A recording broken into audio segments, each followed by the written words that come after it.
मैं रानी हुई, अभी अभी मेरी शादी हुई है। अच्छा घर और अच्छा पति मिला है। राजीव नाम है उनका। उनके पिता के ये 2 भाई है, छोटे भाई की अभी पढ़ाई चल रही है। इनकी अच्छी एक दुकान है जिसे यह पापा जी और मम्मी जी संभालते हैं। शादी को अभी मेरे 10 दिन ही हुए हैं और मैं अपने आप को बहुत खुशकिस्मत मानती हूँ क्योंकि मुझे बहुत प्यार करने वाला पति नसीब हुआ है। सास और ससुर तो पति से भी अच्छे हैं। अभी अभी शादी हुई तो ज्यादातर घर पर ही रहते हैं। दुकान अभी पापा और मम्मी संभाल रहे हैं। शादी को अब 1 महीना हो गया था। इनका अभी भी दुकान पर जाना वैसा शुरू नहीं हुआ। कुछ देर के लिए जाते और फिर वापस आ जाते। सुबह पापा जी ही जल्दी उठकर दुकान खोलते और देर रात तक वही दुकान पर बैठते थे। मम्मी जी उनके लिए खाना ले जाया करती थी।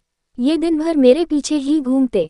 मैंने इन्हें बोला कि अच्छा नहीं लगता, अब आप रेगुलर दुकान पर जाना शुरू करिए वरना पापा मम्मी कहेंगे कि मैंने आपको कंट्रोल कर रखा है। उन्होंने बोला ऐसा कुछ नहीं होगा, वो सब बातें तुम मत सोचो।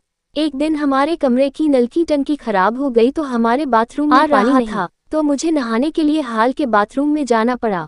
मेरे पति तब सो रहे थे, मैं बाथरूम में नहाने गई।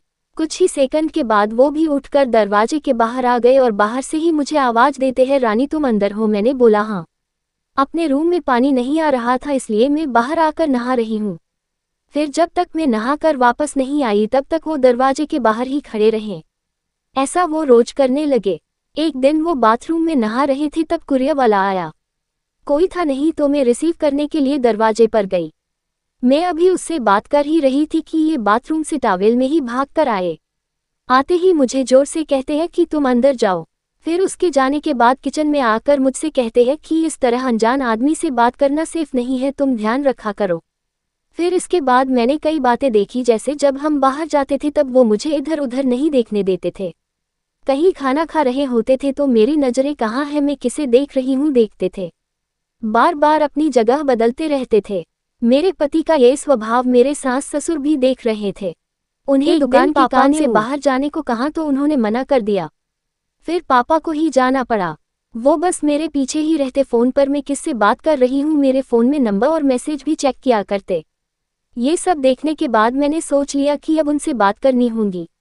इसलिए फिर एक रात मैंने उनसे कहा कि आपको मैं कैसी लगती हूँ? वो बोले बहुत अच्छी। मैंने कहा आप मुझ पर विश्वास करते हैं?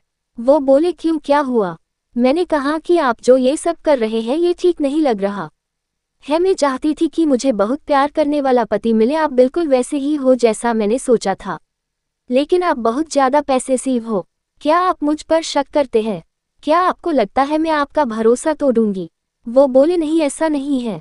फिर मैंने कहा कि आपसे अच्छा पति मुझे नहीं मिल सकता, लेकिन आपको अपने पर थोड़ा नियंत्रण और मुझ पर विश्वास रखना होगा वरना यह आगे चलकर हमारे लिए ही झगड़े और लड़ाई का कारण बनेगा।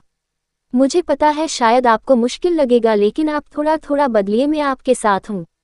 वो बोले हाँ मैं कोशिश करूंगा। अगली सुबह मैंने उनकी दुकान आप जाएंगे और खाने के पहले नहीं आएंगे। मैं घर में ही हूँ, चाहे तो आप फोन कर लेना। वो जैसे तैसे मन मार कर गए।